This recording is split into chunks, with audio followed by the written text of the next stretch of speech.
Alright, chances are a lot of you guys watching this video are feeling incredibly stuck in your lives. You have these dreams, goals, ambitions, aspirations, but you don't know how to accomplish them. If that is you, I want you to listen very, very, very closely to the rest of this video. Because in this video, I'm going to talk about how you can reclaim your life using dopamine detox. Okay, real quick, let me show you the first place that you put research, and that is your focus. Now I want you to pull up your iPhone and check your screen time.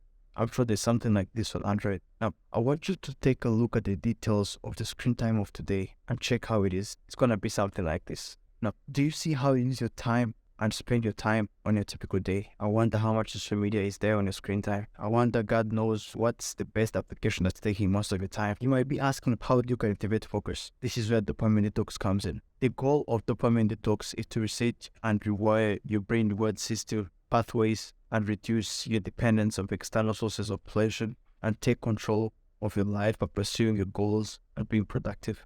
Now, as I said, if you're at a point in life, you have these goals and you're trying to work on them, but you seem to can't get work done, you're constantly distracting yourself, opening TikTok, Instagram, Snapchat, and all these social medias. It's just so hard to focus. That means you need to work on your focus. And to work on your focus, you need to reset your dopamine levels. And to reset your dopamine levels, you need to go on dopamine detox. And in this video, we'll see and explore dopamine detox and also explore 3 principles to detox your dopamine levels. To understand dopamine detox, we need to first of all understand what is dopamine. And the question comes, what is dopamine? Dopamine is this neurochemical hormone that's in your brain that regulates the brain reward system. Now, what do I mean by that? Think of dopamine as this hormone that's ever being released when you do something that feels good, when you do that act that gives you that pleasure. That is dopamine. Now, one of the many roles of dopamine is to regulate your brain reward system pathways, or as scientifically we call them, reward pathways. So how does this reward pathway works? You see, whenever you do something, you do any activity that gives you that feeling of, that good feeling at the end. So your dopamine shoots high. So think of dopamine as having a baseline. Dopamine has a baseline. Let's say it's here. And whenever you do an activity that, makes you feel good, or any activity that's pleasurable, your dopamine shoots and goes up. So, and the way dopamine works, the moment that dopamine goes high, it needs to come back down. So where it was before, it's called the dopamine baseline. That is your baseline of dopamine by default in your brain. So this baseline, whenever you do something pleasurable, it shoots high, it skyrockets. Then at the moment, it has to come back down.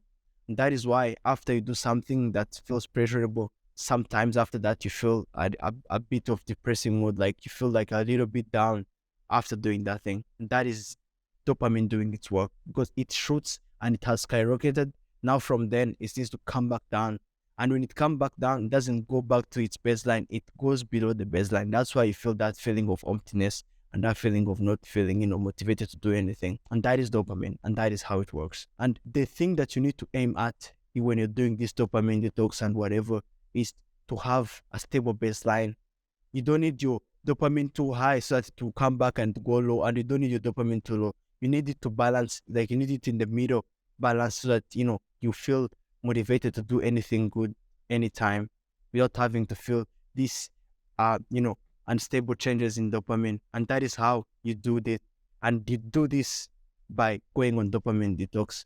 And that is why dopamine detox is there. And disclaimer, dopamine detox is not a lifestyle. Trust me, it is not a lifestyle. If you want to be in this lifestyle, there is what you call Mark mode, that is doing like this dopamine detox, but now what you're doing is you're doing it as a lifestyle. This one is something to do to try, to cut off, that behavior. Maybe, removing your phone, just being hooked on your phone and doing nothing productive. It just gives you a boost in life, and, so that, you zone in your work and you be productive for a certain, while. But if you want to do this work and do deep work for a very long time and, do that thing for a very long time and beat it as a discipline, you need to go on Mark mode. It's like dopamine detox extended. Now, in a second, I'm going to share with you 3 principles to detox your dopamine levels and keep that baseline that is good. The first principle of dopamine detox is reducing screen time. Let's first of all understand why you should reduce your screen time. You see, every time you pursue that activity, when you're going through the social media feeds and you're going through and watching those videos, what you're doing to your brain is that you're stimulating the dopamine receptors And when you're stimulating those dopamine receptors, they're going to get sensitized in the long run. Dopamine has a baseline, and the time that you experience pleasure through these activities, it's going to skyrocket. The dopamine level is going to go high. And when it goes down, it's going to go way below the baseline where it was. So if the baseline was here, after experiencing a high amount of pressure on the peak here, it's going to drop and it's going to go here. And as you're doing these activities, such as scrolling through social media feed, watching all those videos, going on those social media apps and going everywhere, try to stimulate yourself, it has a negative impact on your brain reward system pathway, because your dopamine is going to need a high amount of dopamine to stimulate you and experience pleasure. And that brings about desensitization. And that is why you will spend a lot amount of time on this social media app trying to find the next thing that's going to give you highs, trying to find the next thing that's going to give you a lot of pleasure.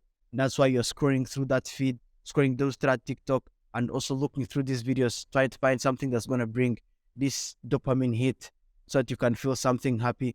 But the more you do that, you're going to find that the more you do this, the less pleasure you derive in the long run. And that is a problem. You see, that is why you need to reduce this screen time. Besides also being desensitized, it has a negative impact because you get sleep problems, because most of the time you're not going to sleep because dopamine drives motivation, drives mood, and drives attention. So you're not going to get enough sleep. You're going to get sleep deprivation.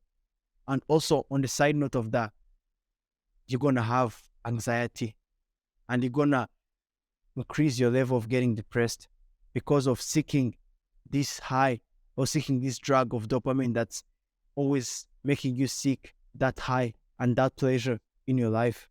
Now you might be having a question or asking yourself that, how now do I reduce my screen time? Now, I have 4 tips for you on how to reduce your screen time. And this is not going to be easy. It's going to require discipline. It's going to require dedication. It's going to require persistence. So the first tip is you need to set the goal limit. So what do I mean by this?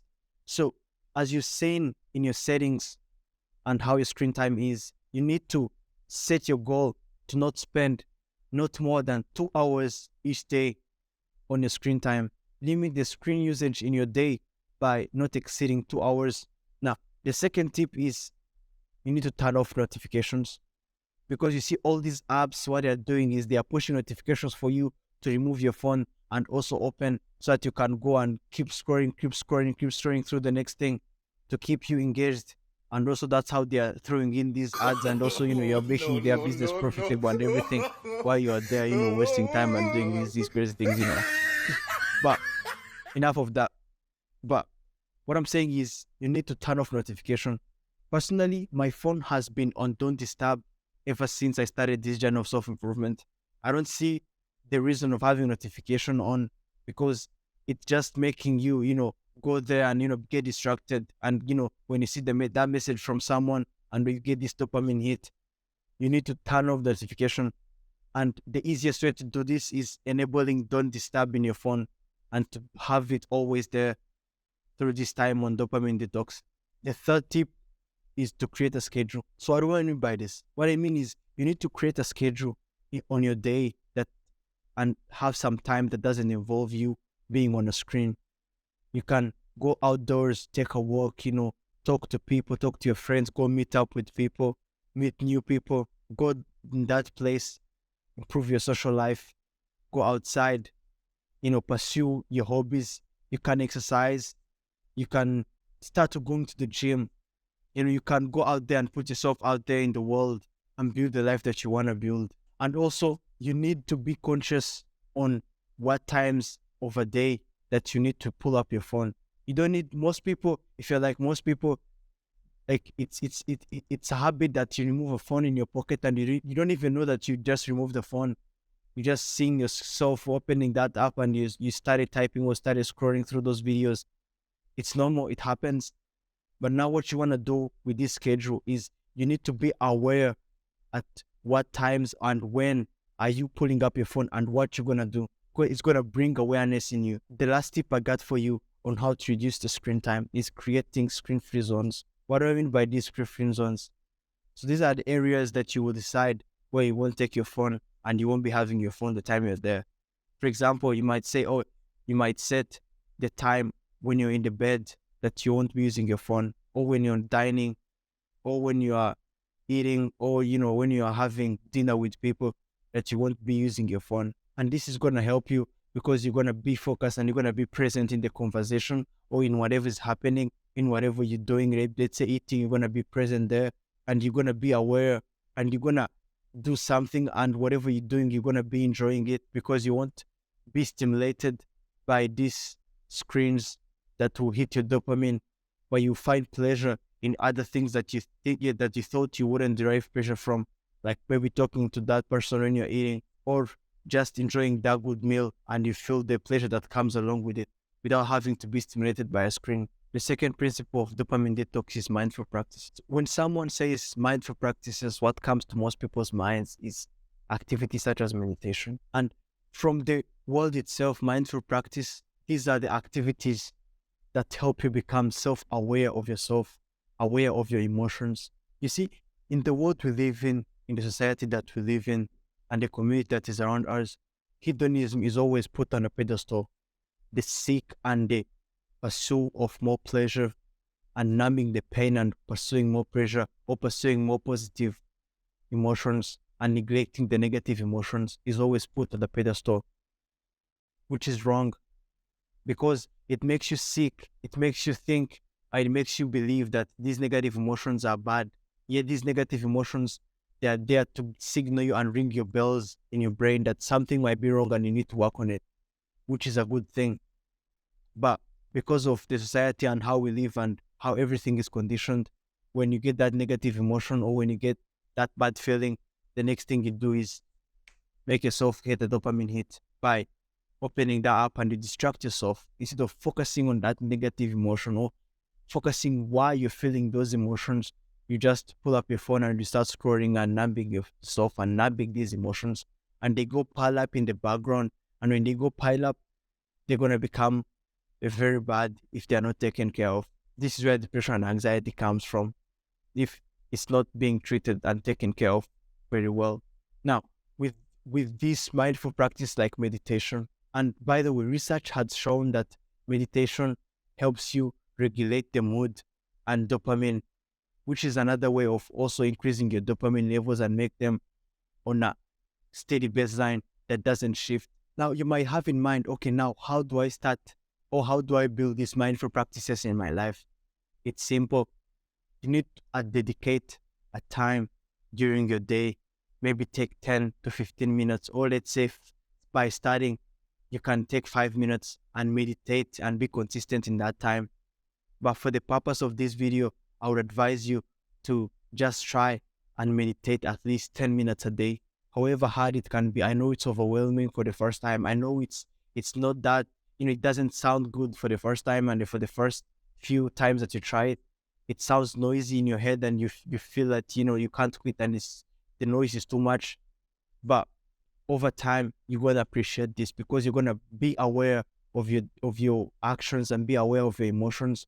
And the next time that you pull up that phone, you're going to be aware and you're going to stop yourself and make sure that you make the right decision in the right time.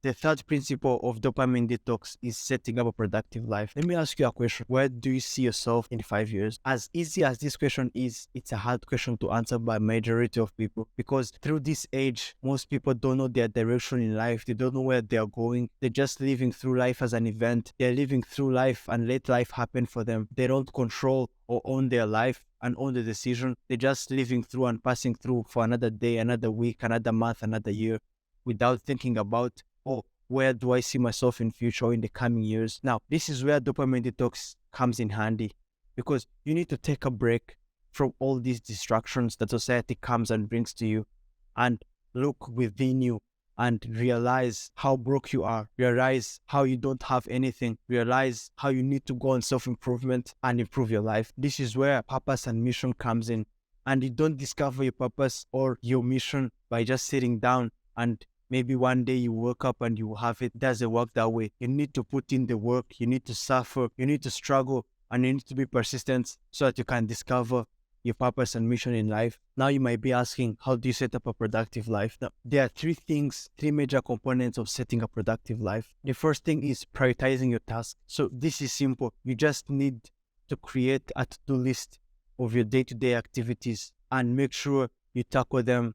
And when you tackle them, you check them as done. Now, the second thing is managing your time efficiently and effectively. You need to treat time as a scarce property because it's scarce by itself. It's not abundant as most people think, because we all get the same time, 24 hours, and the time that's gone can never be recovered. So what does this tell you?